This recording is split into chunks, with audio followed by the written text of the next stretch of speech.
Bonjour à toutes et à tous, Ayman Cherragui, ravi de vous retrouver pour la 3e saison de votre émission Les engagés de l'innovation sociale, portée et préparée par la Fondation Abdelkader Ben Saleh.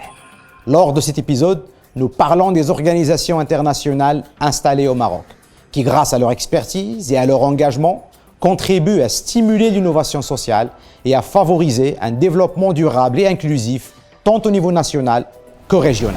Pour nous, en tant qu'ambassade, l'innovation sociale, elle est autour des secteurs prioritaires.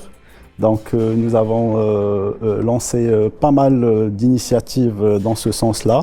Ça vient accompagner une stratégie nationale qui a été mise en place par Sa Majesté le Roi, que Dieu le garde. Notre objectif aussi au Maroc, c'est d'accompagner ces structures, avoir une visibilité claire, faire un peu de la levée de fonds, avoir une stratégie à court terme, à moyen terme, à long terme, pour décider les objectifs et chercher les fonds en parallèle. Avant, peut-être, on était bien plus centré sur le projet lui-même, sur le projet, l'idée de projet.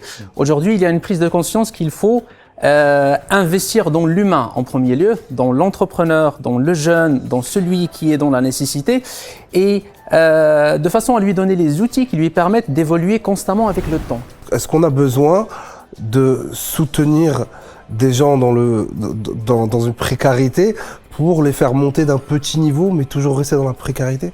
Est-ce qu'on a besoin de répandre des financements comme ça, en saupoudrant sur différents acteurs et au final avoir un faible changement? On a travaillé sur ce volet de sensibilisation avec des projets que je peux nommer Erifino, Startup Weekend Roadshow, qui nous ont amenés à créer un deal flow de projets ou de communauté, je dirais, entrepreneuriale qui est prête à bénéficier de notre programme.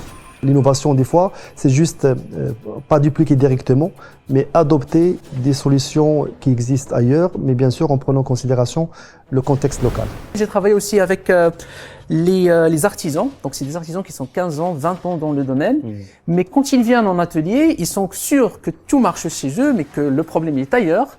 Alors que quand vous travaillez avec eux, c'est des problèmes qui sont internes.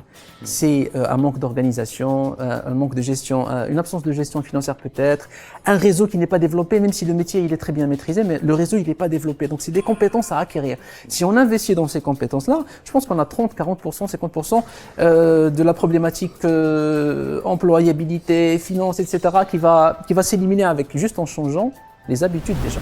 C'est pas question des prérequis, mais c'est tout à fait, il faut avoir un projet qui marche, une solution qui marche. Est-ce que cette organisation a déjà une conscience ou une compréhension du terrain, du projet qu'il va entamer? Est-ce qu'il a entamé, par exemple, un projet pilote où il a réussi des résultats? Il est important, effectivement, quand on mène un programme, d'avoir beaucoup d'acteurs, de manière à pouvoir avoir tous ces regards croisés. Mais quand on fait ça, ça rend les choses beaucoup plus compliquées pour la mise en œuvre. Donc il y a un dosage à réaliser qui est très complexe. Restez attentifs, un débat riche et stimulant nous attend, ainsi que des call to action pratiques en fin d'émission pour inspirer des actions concrètes en faveur de l'innovation sociale. À toutes et à tous, restons engagés.